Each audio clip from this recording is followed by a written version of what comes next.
Convido a abrir suas Bíblias para Apocalipse capítulo 2.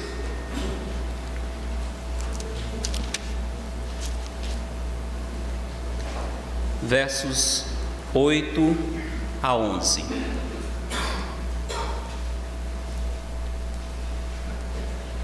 Apocalipse capítulo 2, versos 8 a 11.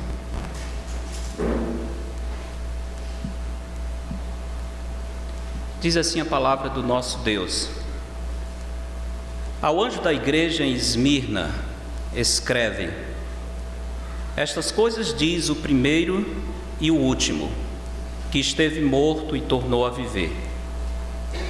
Conheço a tua tribulação, a tua pobreza, mas tu és rico, e a blasfêmia dos que a si mesmos se declaram judeus e não são, sendo antes sinagoga de Satanás. Não temas as coisas que tens de sofrer. Eis que o diabo está para lançar em prisão alguns dentre vós, para ser dispostos à prova, e tereis tribulação de 10 dias. Sê fiel até a morte, e dar-te-ei a coroa da vida. Quem tem ouvidos, ouça o que o Espírito diz às igrejas. O vencedor de nenhum modo sofrerá o dano da segunda morte. Oremos. Senhor nosso Pai, mais uma vez pedimos que fale aos nossos corações pelo poder transformador, invencível da sua santa palavra. Em nome de Cristo. Amém. Escritor inglês britânico chamado C.S. Lewis, que é bem conhecido por várias obras, entre elas um clássico que eu recomendaria a todos, que chama-se O Cristianismo Puro e Simples. Ele escreveu um livro chamado O Problema do Sofrimento, falando de muitos livros, mas eu vou falar da Bíblia. Nesse livro tem uma frase muito interessante que ele diz: Deus sussurra em nossos prazeres, fala em nossa consciência, mas grita em nossas horas de sofrimento. Esse é o megafone de Deus para despertar um mundo surdo. Irmãos, a provação e o sofrimento têm um alvo específico: refinar a nossa fé e nos fazer mais semelhantes ao Senhor Jesus Cristo. Os tempos de bonança e de prazer não são os melhores tempos para o nosso crescimento espiritual. É na dor, no desprezo, na necessidade e no abandono que o Senhor nos chama a atenção para Ele e nos ensina melhor o seu caminho. As decepções e as coisas e pessoas com as coisas e pessoas desta vida servem para nos lembrar que a nossa alegria, prazer e esperança deve estar em Cristo, não nas pessoas, não nas coisas, mas em Cristo e nas suas promessas. Por isso o salmista dizia: Foi-me bom ter eu passado pela aflição, para que aprendesse os teus decretos. Tiago diz: Meus irmãos, tende por motivo de toda alegria o passardes por várias provações. Tendes por motivo de toda alegria. Note bem, não é só suportar, não é só se resignar, é quando está na provação, se alegrar. Motivo de toda alegria, passardes por várias provações, sabendo que a provação da vossa fé, uma vez confirmada, produz perseverança. Ora, a perseverança deve ter ação completa, para que sejais perfeitos e íntegros, em nada deficientes. A provação tem um propósito especial e maravilhoso na nossa vida. Nós queremos fugir das provações, mas Deus traz provações porque Ele quer trabalhar em nós. Fugir das provações é fugir da melhor escola de santificação que Deus tem para a vida dos seus servos. Lemos a carta à igreja de Esmirna, segunda das igrejas na Ásia que recebe uma carta do Senhor. A igreja de Esmirna, se vocês notaram bem, é uma igreja diferente das outras. Essa igreja, como a igreja de Filadélfia, faz parte das duas únicas igrejas que não receberam repreensão do Senhor. A igreja de Esmirna não tem nenhuma repreensão porque era uma igreja fiel, mas era uma igreja sofredora. Podíamos dizer que a igreja de Esmirna é o exemplo, o protótipo de uma igreja que sofre por amor a Cristo. Por isso, o Senhor Jesus não tem repreensão, mas somente palavra de consolo e encorajamento para essa igreja. Para a igreja de Esmirna, sofredora, Jesus se apresenta como aquele que tem o absoluto controle sobre o tempo, ele é o primeiro e o último. Sobre a morte, ele é o que morreu e tornou a viver. Sobre as circunstâncias, eu conheço a tua tribulação. E sobre o diabo, porque ele diz: eu sei que o diabo vai lançar alguns de vocês na prisão, mas eu sei de tudo isso. Nada está acontecendo fora do meu controle. Eu sou o primeiro e o último. Cada uma das apresentações de Cristo para essas igrejas enfatiza uma necessidade espiritual da igreja. A igreja de Esmirna precisa de encorajamento. Jesus se apresenta como aquele que tem o controle de todas as coisas.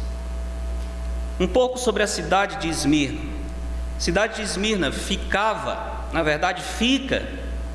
ao norte de Éfeso, cerca de 40 quilômetros. Domingo passado mostrei uma imagem de um grande ator famoso lá na cidade de Éfeso.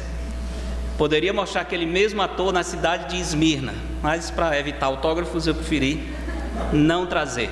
A cidade de Esmirna, diferente de Éfeso, ela existe hoje. Aliás, Éfeso existe como uma ruína arqueológica. A cidade em si não tem habitantes. Ela é um grande sítio arqueológico que você paga para entrar e visitar as ruínas da cidade. Esmirna é uma cidade habitada hoje, aliás, uma cidade próspera. Quando você vai visitar Éfeso, o aeroporto em Esmirna é uma cidade lindíssima, moderna, rica, como foi no passado. Essa cidade era conhecida como a cidade mais bonita, mais rica da Ásia, da província da Ásia, no tempo do Império Romano. Era uma das maiores cidades, mas tinha algumas peculiaridades na cidade de Esmirna. Ali havia o centro de adoração do imperador. Lembra-se que a partir de Nero, os imperadores romanos cada vez mais foram exigindo adoração para eles. Eles queriam ser considerados como o Senhor e tinham templos de adoração aos imperadores. Esse era um problema para os cristãos. Na cidade de Esmirna havia um grande templo dedicado a Tibério, imperador romano.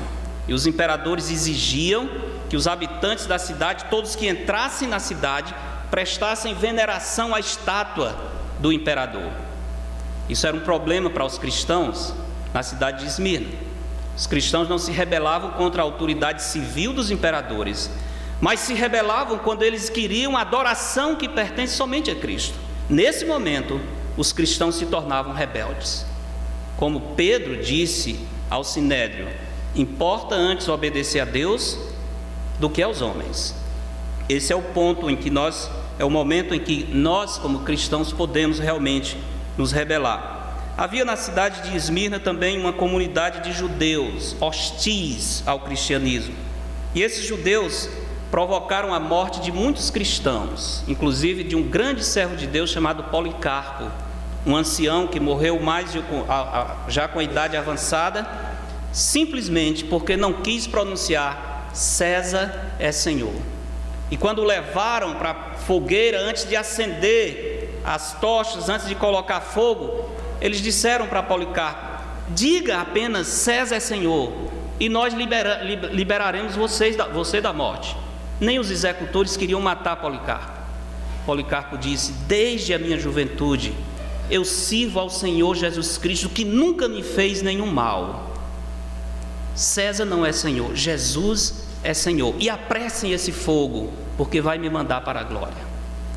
E assim Policarpo partiu.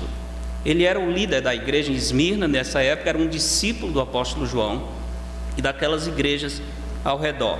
A cidade de Esmirna tem na história moderna um relato muito triste, porque durante a Segunda Guerra e um pouco depois foi o palco de um dos grandes massacres, o massacre dos armênios e dos gregos pelos turcos, que até hoje ocupam aquela região, e por isso tem uma inimizade eterna entre a Grécia e a Turquia. Eles realmente, naquela cidade foi cometida uma das maiores atrocidades modernas. A carta à igreja de Esmirna é um verdadeiro bálsamo para tempos de provação.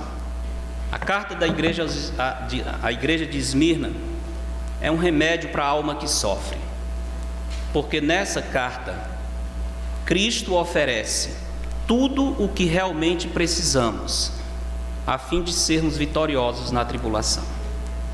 Nessa carta o Senhor oferece tudo o que nós precisamos para vencer na hora da provação. O que o Senhor oferece nessa carta?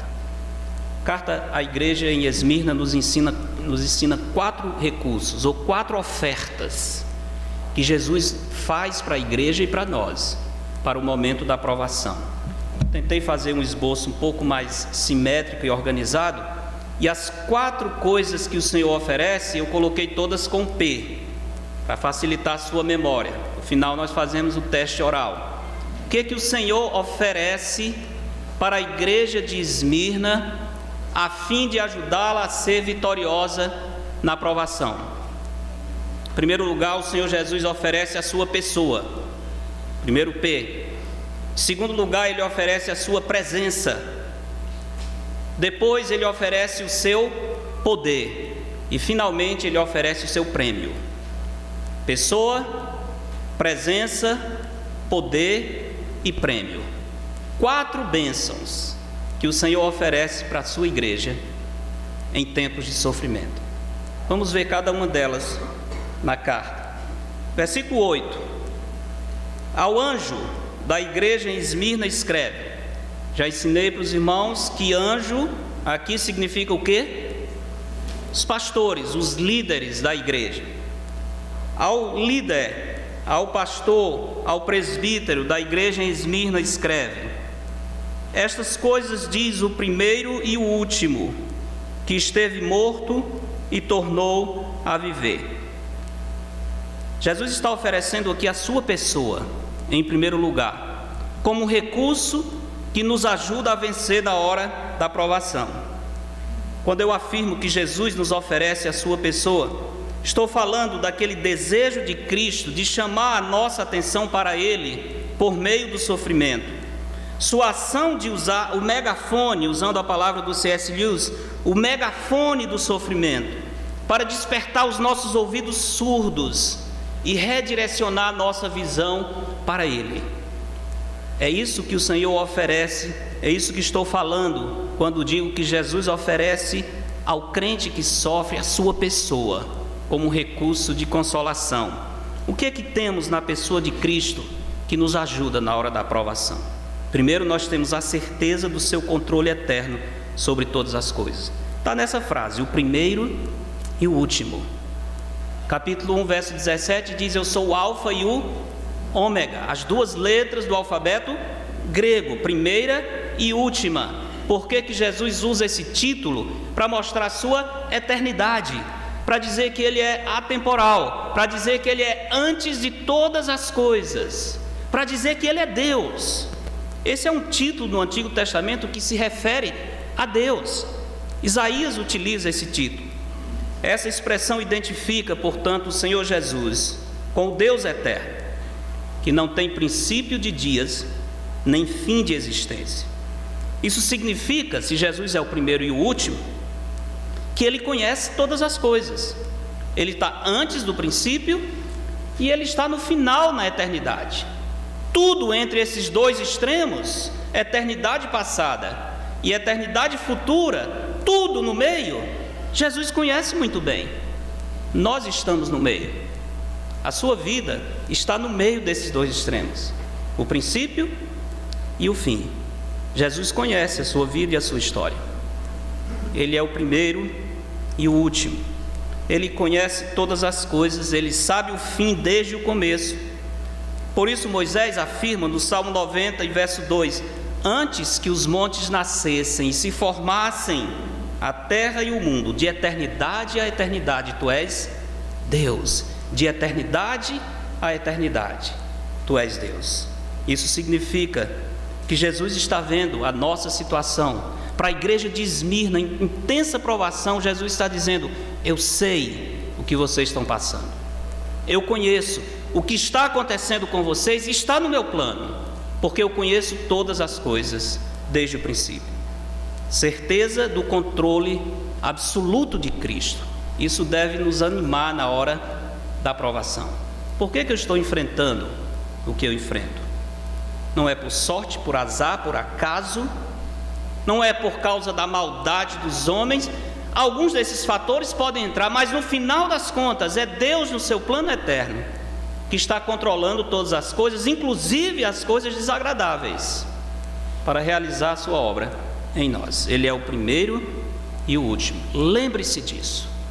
A sua situação, a sua prova, a sua luta não passa despercebida aos olhos do Deus eterno, do nosso Senhor Jesus Cristo, que nós adoramos com os nossos cânticos há pouco, que está presente aqui e conhece muito bem cada coração nessa noite.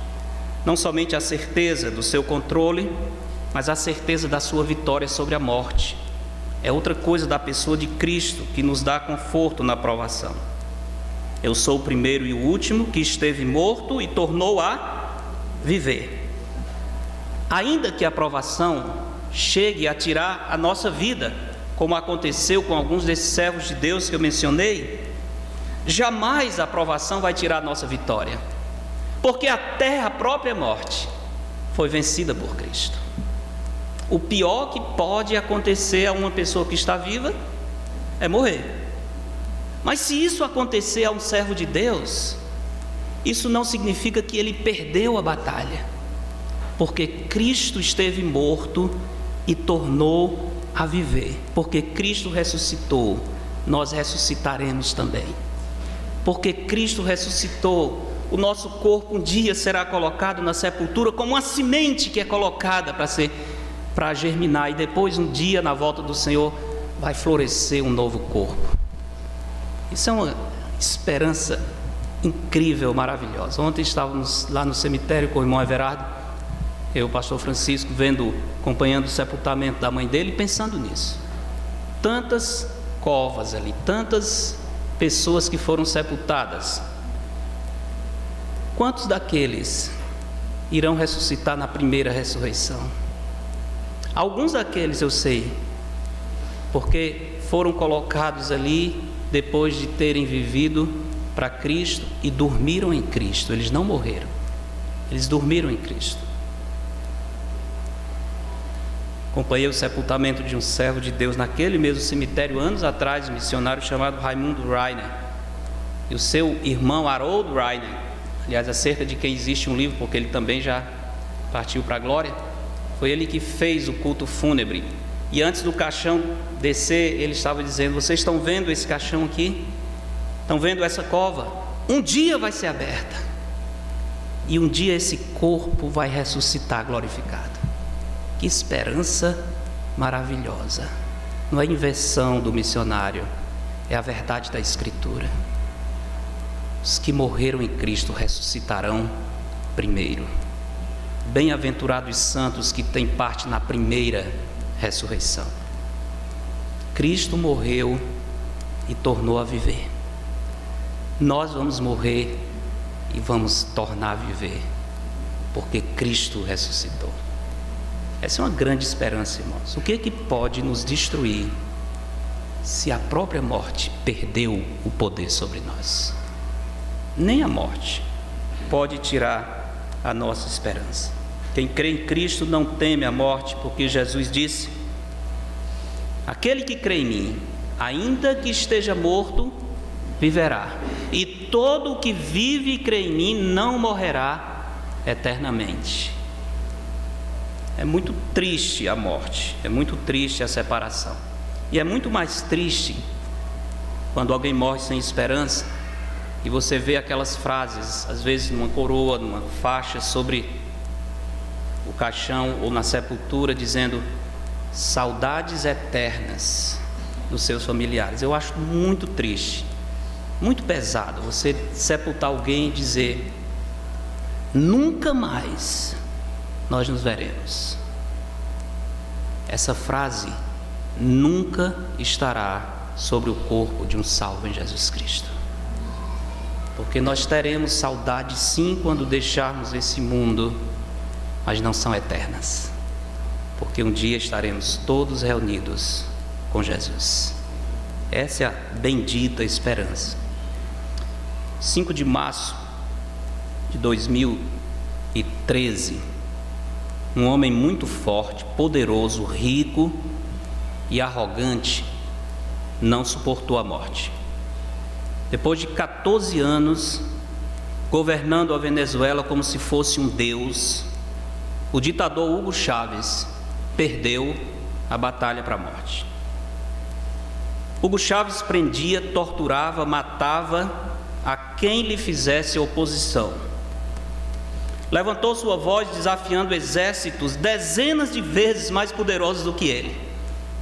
Hugo Chávez era um desses homens, ditadores, mas não precisa ser ditador. Às vezes perto de nós tem pessoas que parecem aquele juiz iníquo de Lucas 18, que não teme a Deus e não respeita homem algum. Eles são o centro do universo. Eles fazem e acontece.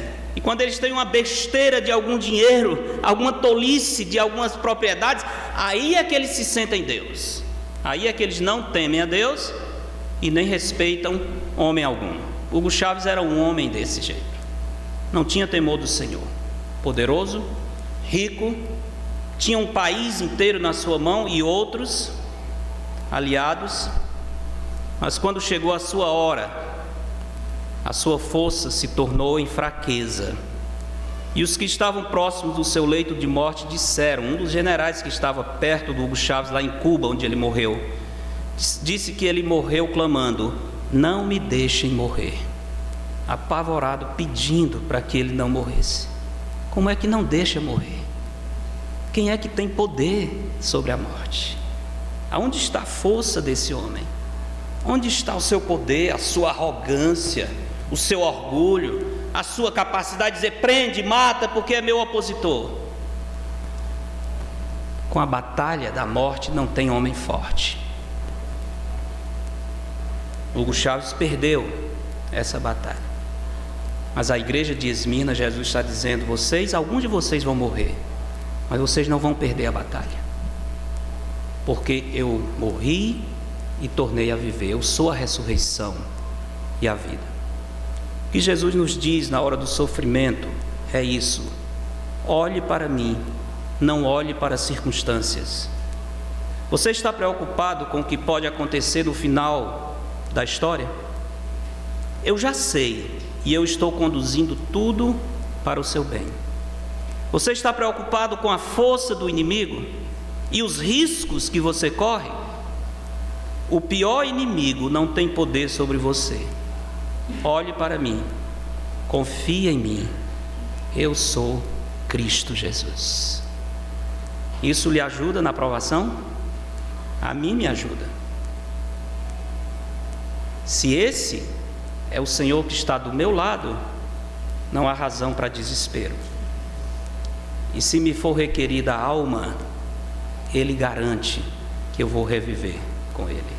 Até a morte podemos enfrentar com Jesus Cristo. Tire os olhos do sofrimento e aprecie a pessoa de Jesus. Mas o Senhor oferece uma outra coisa. Não somente oferece a sua pessoa para a igreja, mas oferece a sua presença. Verso 9, o Senhor diz: conheço a tua tribulação e a tua pobreza, mas tu és rico. Esse parênteses é muito interessante, né? Conheço a tua tribulação e a tua pobreza. Aliás, preste atenção: dizem que você é pobre, mas você é rico. Os judeus chamavam os cristãos de pobres cristãos, miseráveis cristãos. Os inimigos do Império Romano diziam: esses pobres cristãos. Jesus está dizendo: eu sei que eles chamam vocês de pobres cristãos, mas vocês não são pobres, vocês são ricos. E eu conheço a blasfêmia dos que a si mesmos se declaram judeus e não são, sendo antes sinagoga de Satanás. Saber que Jesus tem poder, que Ele é capaz de nos socorrer, mas não ver o Senhor perto, não faria grande diferença. É bom saber que alguém pode me ajudar, mas é bom saber que quando eu precisar, Ele estará perto. É isso que Jesus está dizendo para a igreja de Esmirna. Eu sou o primeiro e o último, e eu estou perto de vocês, eu conheço intimamente a sua provação. Vocês não estão sós, lembre-se disso. Não é só informação sobre a eternidade e o poder de Cristo, é a informação da presença de Jesus. Ele está com o seu povo, Ele está com a sua igreja. O inimigo não vai prevalecer. Essa é a promessa, é a certeza do Senhor Jesus que Ele nos dá. É bom saber que aquele que tem poder não está longe de nós. Lembra a história do general sírio Naamã, que tinha lepra, e um dia uma garotinha que havia sido levada como escrava vindo de Israel, sabendo do sofrimento do general, disse: se ele tivesse lá no meu país, o profeta o curaria. Naamã ficou feliz em saber que tinha alguém que poderia curá-lo, o profeta Eliseu. O que Naamã fez com isso? Ele correu para Israel, conseguiu uma carta do rei da Síria e correu para Israel, porque não adianta saber que Eliseu podia curar e Eliseu está longe. O bom é saber, tem alguém que pode me socorrer, mas eu quero chegar perto dele. Jesus pode nos socorrer e Jesus está perto de nós. Isso é um grande conforto para a provação. O Senhor nos oferece a sua presença, declarando que conhece perfeitamente a provação dos seus servos. É o verbo no verso 9. Conheço, e já mostrei para os irmãos que a palavra conhecer na Escritura fala de conhecer intimamente, não é uma informação geral. O Senhor conhece intimamente a nossa tribulação. Verso 9: conheço a tua tribulação. A palavra tribulação vem da mesma raiz da palavra aperto, pressão. Você já sentiu pressão? Já sentiu pressionado? Parece que a vida vai se acabar, algo está lhe sufocando, tirando a capacidade até de respirar. Uma pressão na alma que reflete no corpo. Jesus conhece essa pressão, e Jesus tem poder para aliviar a pressão. Ele está dizendo para os irmãos em Esmirna: eu sei que vocês estão apertados, eu sei, e não esqueçam disso. Eu conheço bem a situação que vocês enfrentam. Algo interessante sobre o nome da cidade, Esmirna. A palavra Esmirna vem de uma planta que havia naquela região, que era mirra. Aliás, não necessariamente a planta, mas uma substância chamada mirra. Lembra que os magos, quando foram visitar o Senhor Jesus, o menino Jesus, eles levaram ouro, incenso e mirra. Era uma substância, era um perfume, uma substância odorífera que os sacerdotes colocavam no incensário, colocavam brasas para perfumar o ambiente. De onde vem a mirra, que é a origem do nome Esmirna? A mirra vem de algumas raízes perfumadas que eram trituradas, esmagadas, e depois de serem bem esmagadas, elas se transformavam naquela substância perfumada. Interessante, e a palavra Esmirna tem essa ideia. Quase que Jesus está dizendo: olha, vocês são a mirra, vocês têm que ser triturados, amassados, mas quando o crente é triturado, a fragrância do bom perfume de Cristo é liberada. O sofrimento vai resultar na manifestação da glória do Senhor Jesus. O bom perfume de Cristo só é liberado quando nós estamos em aperto, quando a temperatura do forno da provação é aumentada. O perfume de Cristo resplandece à nossa volta.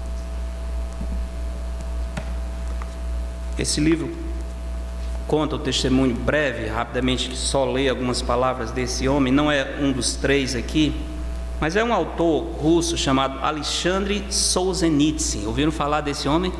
Uma grande obra, famosa obra, década de 70, era Arquipélago Gulag, onde ele descrevia os horrores das prisões na Sibéria, no extremo norte. Horrores, situações terríveis na época dos ditadores, por exemplo, Joseph Stalin, que mandava para as prisões corretivas lá no extremo norte. Esse homem, Alexandre Solzhenitsyn, sobreviveu. E ele disse algo sobre o tempo na provação. Veja isso: dos meus anos de prisão, com as costas curvadas, que quase se quebraram debaixo do seu fardo, foi-me permitido levar esta experiência essencial. Como o ser humano se torna mal e como se torna bom.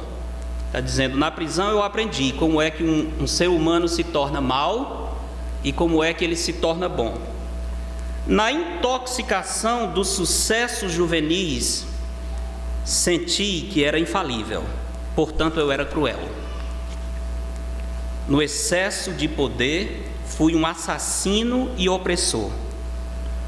Nos meus momentos mais malignos, eu estava convencido de que estava fazendo bem e estava muito bem suprido dos argumentos sistemáticos. Foi somente quando estava lá, jogado na palha apodrecida da prisão, que senti dentro de mim os primeiros movimentos do bem. Gradualmente me foi mostrado que a linha que separa o bem do mal não passa por estados, nem por classes, nem mesmo entre partidos políticos, mas passa através de cada coração humano. É por isso que, retornando aos anos do meu aprisionamento, digo algumas vezes, para a surpresa dos que estão ao meu redor: bendita seja a prisão. Eu servi ali o tempo suficiente, eu nutri minha alma ali, e digo sem hesitação: bendita sejas, prisão, por ter sido parte da minha vida. Incrível as palavras desse homem. Foi nos horrores da prisão, ele disse, que eu aprendi o que é o bem. Quando eu estava livre, com a força juvenil, eu era mau e cruel. Provação, meus irmãos, um projeto de Deus para o nosso bem. Precisamos lembrar disso e nunca desesperar. Jesus declara, portanto, que conhece a nossa tribulação, mas Ele não só conhece a nossa tribulação, Ele conhece a nossa necessidade. Voltando ao verso 9: conheço a tua tribulação e a tua pobreza. A palavra pobreza aqui é a palavra que significa estar desprovido de tudo. Fala de alguém absolutamente carente, não é só um pobre, é um paupérrimo. Os crentes na cidade de Esmirna tinham ficado completamente pobres. Não é que eles foram sempre assim, muito provavelmente foi a tribulação que causou essa pobreza. Muito provavelmente foi por causa dos judeus hostis à igreja, que insuflavam o governo romano contra os cristãos, que eles perderam tudo. Materialmente eles não tinham nada, eles perderam por amor a Cristo. Mas o Senhor diz: vocês não são pobres, eu conheço a necessidade em que vocês se encontram. Eu conheço a perseguição. A igreja estava sendo perseguida por alguns motivos na cidade de Esmirna.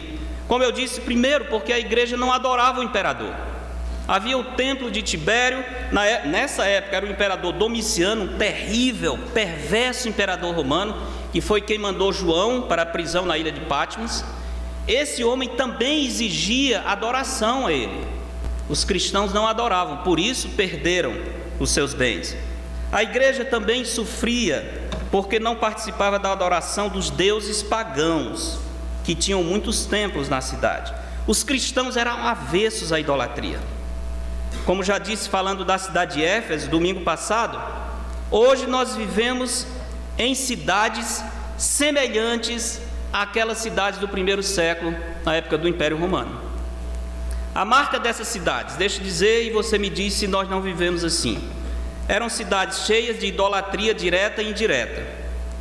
Essas cidades adoravam a imoralidade, o esporte, o entretenimento, a cultura, o vinho, os bens materiais e a liberdade de expressão. Isso é o primeiro século, isso é o século 21. Isso é Esmirna, não, isso é Fortaleza. É a nossa cidade, irmãos, é a descrição dela. Quer visitar Esmirna ou Éfeso? Vou lhe dar o endereço. Você segue pela Avenida Dom Manuel até o final. No final vai ter uma descida grande, um lugar bonito, um prédio à sua esquerda, bem iluminado. Ali chama-se o Templo da Cultura. Já viram esse templo? É um templo. Ali tudo é cultura. Até o endeusamento de um bandido como Lampião. Nunca entendi. Exposição cultural sobre Lampião. Estudo científico sobre Lampião. O bandido se tornou herói. um cangaceiro, perverso, mau, hoje é uma figura adorada. Os irmãos entendem? Ou é só eu estou doido, o mundo todo está em um canto, só eu estou ficando louco, ou tem alguém mais doido comigo? Consigo entender honestamente, não é? Mas por que se faz uma exposição e a história de Lampião? Que é cultura. Cultura, né? Vale tudo, até endeusar bandidos. Ali, nos degraus, existe um anfiteatro. Muitas vezes os artistas, como em Éfeso, estão se apresentando. Mas também ali os homossexuais encontram um lugar perfeito para suas interações profanas. Tem uma livraria e um cinema, que é a sala de adoração dos intelectuais. Ali é a parte da adoração dos que são cabeça, não é gente besta não, é gente que pensa e tal. Tem o lugar do culto deles. A filosofia pagã e a blasfêmia contra o Criador fazem parte do passeio. Mesmo que ali você encontre um planetário que deveria ensinar que os céus proclamam a glória de Deus, eles ensinam que as maravilhas do céu é fruto do Deus acaso. Eles adoram o Deus acaso. Mas é científico, é bonito, é de gente inteligente. O Deus do vinho é adorado também lá. Tem os bares e tem os artistas que prestam culto às paixões mundanas. No outro lado da rua estão os templos do entretenimento, as casas de show. Ali é o lugar da embriaguez, da sensualidade, da presença de demônios de forma direta e por meio das drogas. Há uma relação muito grande entre drogas e demonismo, sabia disso? Cenas do próximo capítulo, na frente vamos estudar em Apocalipse isso. A palavra que fala de feitiçarias é a mesma palavra que fala de drogas e remédios. Uma relação entre a ação do demônio e o uso das drogas. Na praça tem os que praticam esportes. Em Éfeso tinha também. Tem os artistas de rua, tem os que já enlouqueceram e tem os que estão a caminho da loucura. É um lugar para o pluralismo, onde tudo é permitido e todos os deuses recebem veneração, menos o Deus do céu. E na mente dos que já estudaram um pouco o ambiente das importantes cidades da Ásia, na época do Império Romano, quando você chega ali, você pode ver uma frase dizendo: bem-vindos a Éfeso e Esmirna. É exatamente a mesma cidade, exatamente, igualzinho. Estamos dominados, irmãos, pela idolatria pagã, como aquelas cidades estavam. Nós vivemos na cidade de Fortaleza, que é um templo, um centro de deuses e de templos pagãos, que infelizmente muitos dos adoradores do Deus do céu prestam cultos também a essas divindades. Nossa cidade tem o templo do consumo. Já ouviram essa expressão se referindo ao shopping center, às lojas importantes? Esse é o templo do consumo. Se é um templo do consumo, cuidado, é um lugar de adoração. E é lugar de adoração. Já viram essas lojas chiques, importantes, que é quase uma irmandade? Você é pobre, nem estaciona o carro na frente, que o guarda diz: sai. Você não tem condição nem de olhar o preço da bolsa, né? Ah, eu quero comprar uma bolsinha. De quanto é que você tem no bolso? Não, tá vendo que está tudo fechado? Não é para você, passa. Só entra os iniciados. É um templo de adoração mesmo. É uma irmandade. Tem o templo dos esportes, bem grande ali, já viram? Tem alguns que usam a camisa do seu time, a bandeira, e dizem a seguinte expressão: esse é o manto sagrado. Já ouviram isso? Manto sagrado é estola sacerdotal. É coisa de Deus, de adoração. É adoração, meus irmãos. Um tempo atrás tive o desprazer de ver um desses jogos de futebol. O povo chora, o povo fica louco, porque aquilo ali é adoração, é Deus para eles. Tem alguns que se matam por causa do seu Deus do esporte. Já viram isso em algum lugar? Tem muitos. Tem o templo da glutonaria, tem o templo da imoralidade, os motéis, as casas de show, e templo por todo lugar, como as cidades pagãs. Pergunta é: estamos prontos a sofrer a perseguição para não compactuar com a idolatria? Por que a igreja de Esmirna era pobre? Porque ela disse não aos falsos deuses. Porque ela disse: eu adoro somente ao Deus do céu. Por isso eles ganharam inimigos e eles perderam todos os seus bens. A igreja de Cristo hoje está disposta a isso? Ou nós vamos capitular para preservar a nós mesmos? O Senhor conhece bem a nossa necessidade, mas Ele conhece também a nossa riqueza. Tu és rico. Se você olhar no capítulo 3, verso 17, temos a carta à igreja de Laodiceia. É um contraste. A igreja de Esmirna, eles diziam que era uma igreja pobre. Cristo disse: não, vocês são ricos. A igreja de Laodiceia dizia: nós somos ricos. Jesus disse: não, vocês são miseráveis, pobres, cegos e nus. Quem diz onde está a riqueza é Cristo. Olha o capítulo 3, verso 17, diz: pois dizes, estou rico e abastado, não preciso de coisa alguma. Está bem, né? E nem sabes que tu és infeliz, sim, miserável, pobre, cego e nu. Grande contraste. Essa é uma igreja rica materialmente, mas é infiel para o Senhor. E o Senhor está dizendo: vocês são pobres, cegos, miseráveis e nus. A igreja de Esmirna não tinha nada, mas era fiel ao Senhor. E o Senhor diz: vocês são ricos, porque têm a riqueza espiritual que realmente interessa. Jesus declara que conhece perfeitamente a provocação dos nossos inimigos. Voltando ao versículo 9: conheço a tua tribulação e a tua pobreza, mas tu és rico. E a blasfêmia dos que a si mesmos se declaram judeus e não são, sendo antes sinagoga de Satanás. Jesus diz: eu conheço que no meio de vocês existem adoradores de Satanás. Não eram templos dedicados ao demônio. Os judeus em si não fariam isso. Eles tinham as suas sinagogas, até se diziam o povo de Deus, mas eles rejeitavam a Jesus Cristo. Eles negavam que Jesus era o Messias. Eles ensinavam falsa doutrina. Quem nega a doutrina do Senhor não só está propagando um erro, mas está servindo a Satanás. É o servo de Satanás. É o que o Senhor está dizendo. No meio de vocês tem uma congregação de pessoas que até conhecem o Antigo Testamento, mas eles negam o Messias. Eles estão servindo ao diabo. Não é uma sinagoga judaica, é um templo de adoração ao diabo. Imagina isso, irmãos. Não é simplesmente deixar de ensinar o Evangelho, é promover o reino das trevas, quando nós negamos a verdade. Os inimigos do povo de Deus são inimigos de Deus por causa da nossa união com Cristo.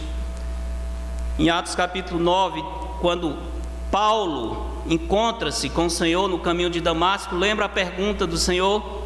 Não era Paulo ainda, era Saulo. O Senhor fala para Saulo que: Saulo, Saulo, por que me persegues? Não é lhes persegue. Não é um pronome de terceira pessoa, é de primeira pessoa. Saulo, Saulo, por que me persegues? Saulo estava perseguindo quem? A igreja, os cristãos. Mas quem persegue a igreja de Cristo, persegue a Cristo. Jesus se identifica com o seu povo, irmãos. Os nossos inimigos são inimigos de Deus. Nenhum deles vai resistir ao poder do Senhor. Saulo, Saulo, por que me persegues? Eles se declaravam judeus. Jesus diz: não são. São descendentes de Abraão geneticamente, mas não são judeus, como a definição de Paulo em Romanos 2. A lição desse verso é: tire os olhos do sofrimento e aprecie a presença de Cristo. Verso 8 nos diz: tire os olhos do sofrimento e aprecie a pessoa de Cristo. Aqui, tire os olhos do sofrimento, aprecie a presença de Cristo. Jesus nos oferece a sua pessoa, a sua presença e o seu poder. Verso 10: não temas as coisas que tens de sofrer. Como Jesus está oferecendo o seu poder à igreja? Primeiro, reafirmando o seu pleno controle sobre as tribulações. Não temas as coisas que tens de sofrer. As coisas que tens de sofrer significam, Jesus está dizendo para a igreja: olha, vocês já sofreram muito, mas vem mais sofrimento. Inclusive vem prisão e morte. Mas eu já sei disso. Eu já sei. Vocês têm pago um alto preço, mas ainda vem provação maior. Mas já estou avisando, eu estou no controle, eu já sei o que vai acontecer com vocês. Isso deve nos confortar. Por isso ele diz: não temas. Aliás, é uma ordem. Interessante isso. Às vezes nós achamos que o medo é algo descontrolado. Eu estou em pânico e eu não tenho como controlar o meu medo. Jesus está dizendo: deixe de temer. Se ele está dando uma ordem, é porque pressupõe obediência, a possibilidade de obediência. Jesus não dá uma ordem que é impossível ser obedecida. Jesus está dizendo: eu sou o primeiro e o último, eu morri e voltei a viver, eu conheço as provações, eu conheço os seus inimigos, eu conheço o diabo. Não temas. Se vocês me conhecem, por que estão com medo? Não tenham medo das coisas que vocês vão sofrer, mesmo que eu já sei que são coisas piores do que as que vocês já enfrentaram. É uma ordem do Senhor. Deixem de temer. Eis que o diabo está para lançar em prisão alguns de vós. Jesus reafirmando o seu controle sobre os ataques do diabo. Satanás tem poder, sim. Paulo diz que ele é capaz de fazer descer fogo do céu. Vocês já viram como o mundo tem medo de Satanás? O mundo tem medo das feitiçarias, dos despachos, daquilo que pode fazer, sei lá, tanta coisa, de mal olhado, de olho gordo, de olho magro, sei lá o que tem, né? Tem medo de alguém de usar uma palavra e aquilo ali se tornar uma praga sobre mim. Isso é o mundo que tem medo. Nós não temos medo, porque ainda que o diabo se levante contra nós, Jesus tem o controle sobre Satanás. Jesus tem o controle sobre Satanás. Querem ver uma coisa impressionante? Evangelho de Marcos, para exaltar Cristo e mostrar como o diabo está aos seus pés. Evangelho de Marcos. Meditando essa semana, me veio novamente a lembrança da autoridade de Cristo. Capítulo 5. Marcos capítulo 5, verso 1 diz: entrementes chegaram à outra margem do mar, à terra dos Gerazenos. Ao desembarcar, logo veio dos sepulcros ao seu encontro um homem possesso de espírito imundo, o qual vivia nos sepulcros, e nem mesmo com cadeias alguém podia prendê-lo. Porque tendo sido muitas vezes preso com grilhões e cadeias, as cadeias foram quebradas por ele, e os grilhões despedaçados, e ninguém podia subjugá-lo. Andava sempre de noite e de dia, clamando por entre os sepulcros e pelos montes, ferindo-se com pedras. Uma cena horrível. Quando de longe viu Jesus, correu e fez o quê? O demônio adorando a Cristo. Já pensou nisso? Não é só um demônio, é uma legião curvando-se diante de Cristo. E exclamou em alta voz: que tenho eu contigo, Jesus, Filho do Deus Altíssimo. Eles sabem quem é Jesus. Conjuro-te por Deus que não me atormentes. Está vendo ele pedindo clemência? Pedindo clemência a Cristo, porque ele está diante do Senhor do universo. Ele está diante daquele que havia criado a ele. Todos os principados e potestades foram criados por Cristo. Essa legião está diante do seu Criador, e eles sabem a autoridade de Jesus. Porque Jesus lhe dissera: espírito imundo, sai desse homem. E perguntou-lhe: qual é o teu nome? Respondeu ele: Legião é o meu nome, porque somos muitos. Verso 9: e rogou-lhe encarecidamente. O demônio humilhado, a legião de demônios, pedindo misericórdia encarecidamente ao Senhor, que os não mandasse para fora do país. Ora, pastava ali pelo monte uma grande manada de porcos, e os espíritos imundos rogaram. Quantas vezes eles estão rogando? dizendo: manda-nos para os porcos, para que entremos neles. Jesus o permitiu. Só com a permissão de Cristo os demônios se movimentam. Não tenham medo. Jesus conhece a ação do mal. Jesus permitiu. Não foi grande negócio para os demônios? Por quê? Porco, em pleno juízo, já é um bicho louco. Imagine endemoniado. Se precipitaram despenhadeiro abaixo. E aí, de qualquer maneira, não foi muita coisa para os demônios. Conheço a tua tribulação.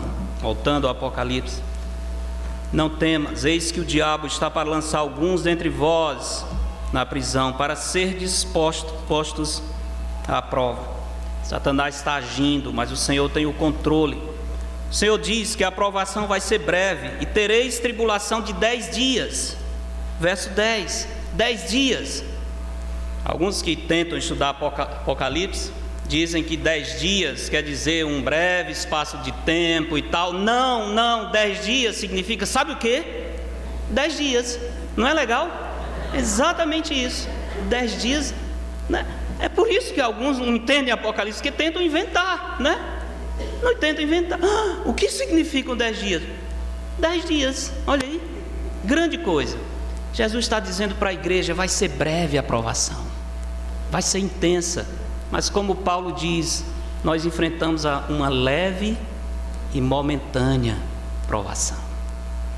Vão ser 10 dias breves de provação. Jesus está também afirmando o propósito da provação. Não é para destruir, é para ser dispostos à prova. A provação, por mais severa que seja, tem a finalidade de nos testar e refinar nossa fé. A provação tem sempre um fruto benéfico. Por isso, meus irmãos, tende por motivo de toda alegria o passardes por várias provações. Não pela dor em si, não somos masoquistas, não queremos buscar dor, mas é porque nós sabemos que o caminho da dor, da provação, é o caminho da glória, da santidade, da identificação com Cristo. Por isso, devemos ter por motivo de alegria a provação. Os falsos obreiros, os falsos cristãos, eles não resistem à provação, porque quando a provação chega para purificar a fé, eles não têm fé. Mas os que temem verdadeiramente a Cristo, a provação não lhes destrói, refina a fé, fortalece o seu espírito. Eles ficam ainda mais ousados para servir a Cristo. Tire os olhos do sofrimento e aprecie o poder de Cristo. Essa é a lição do verso 10. Segunda parte do verso 10 e o verso 11 diz que o Senhor nos oferece o seu prêmio. Ser fiel até a morte, e dar-te-ei o que? Coroa da vida. A ideia é como se eles estão numa competição. No final da competição, como acontecia em Éfeso, em Atenas, em Esmirna, eles tinham os jogos, lembra? Atenas tinha os grandes jogos olímpicos, e nessas cidades também tinha jogos, não iguais ao de Atenas, mas tinham jogos olímpicos, e o final da corrida, os que venciam recebiam uma coroa. João está dizendo: meus irmãos, vocês estão correndo também a corrida da fé. Olhem para Cristo, vençam os obstáculos pela fé, e no final vocês serão culminados, presenteados com a coroa da vida, que é a plenitude da vida eterna, de todas as bênçãos que lhe aguardam quando cruzar a linha dessa vida para a eternidade. Continuem a carreira, porque receberão esse maravilhoso prêmio. Prêmio da plenitude das bênçãos com o Senhor. E mais do que isso, ele diz: quem tem ouvidos para ouvir, ouça o que o Espírito diz às igrejas. E o que é que ele diz? O vencedor. Quem é o vencedor? Todos os que realmente são servos do Senhor Jesus serão vencedores. Nenhum vai deixar de ser vencedor. Todos os que realmente colocaram a sua fé em Cristo são vencedores. E ele diz: o vencedor, de nenhum modo. E aqui tem duas negativas fortes também em grego: de maneira nenhuma, jamais, não há possibilidade, de nenhum modo sofrerá o dano da segunda morte. O que é a segunda morte? O inferno. a perdição eterna. O que realmente conhece a ressurreição e a vida, Jesus Cristo, o que realmente foi coberto, propiciado pelo sangue de Cristo derramado na cruz. Aquele que com as mãos vazias um dia clamou ao Senhor, como aquele publicano sentindo-se imundo que dizia: Senhor, sê propício a mim, pecador. Tem misericórdia de mim, eu sou o pior dos pecadores. Senhor, eu não tenho nada para te oferecer. Senhor, o que eu mereço é o inferno, mas tenha misericórdia de mim. Na tua ira, lembra-te da misericórdia. Todos os que realmente chegaram a esse ponto e curvaram o seu ser diante de Cristo, nunca, jamais sofrerão o dano da perdição eterna. Eles podem morrer fisicamente, mas estão salvos eternamente. Eles podem ter que deixar o corpo, mas imediatamente, quando eles deixarem o corpo, estarão na presença do Senhor, que é incomparavelmente melhor. Tire os olhos do sofrimento e aprecie o prêmio de Jesus. Estamos em luta, estamos em provação, estamos correndo a corrida da fé. Sejamos firmes, vale a pena perseverar nesse caminho. Em Cristo temos tudo para ser vitoriosos em meio às tribulações dessa vida. O livro de Apocalipse desvenda a autoridade e o poder de Cristo, que faz todas as coisas segundo o desejo da sua vontade. A vida do servo de Deus é semelhante àquela parte debaixo de certos tapetes de retalho. Queria trazer um para vocês, mas não consegui achar. Já viram aqueles tapetes, alguns chamam de fuxico, né? Não gosto do nome porque é negócio de fuxiqueiro, mas a ideia de pega os retalhos e o artesão faz aquela arte. Você já olhou a parte de trás daqueles tapetes?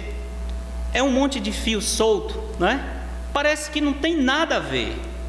Não foram colocados ali sem nenhum propósito. Você não vê nada na parte de trás. Está tudo confuso, tudo misturado. Mas quando você vira o tapete, tem uma linda paisagem. Às vezes, irmãos, a nossa vida está desse lado aqui. Nós só estamos vendo esses fios desconexos, a provação, as coisas sem fazer sentido, as trevas, parece que nada se encaixa. Está tudo confuso. Está confuso aos nossos olhos.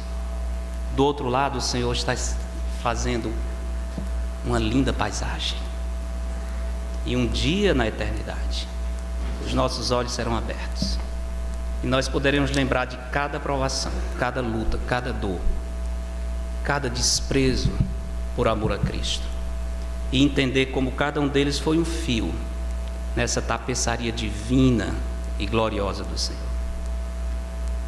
E o panorama e a paisagem será vista por todos. Jesus é Senhor. Amém?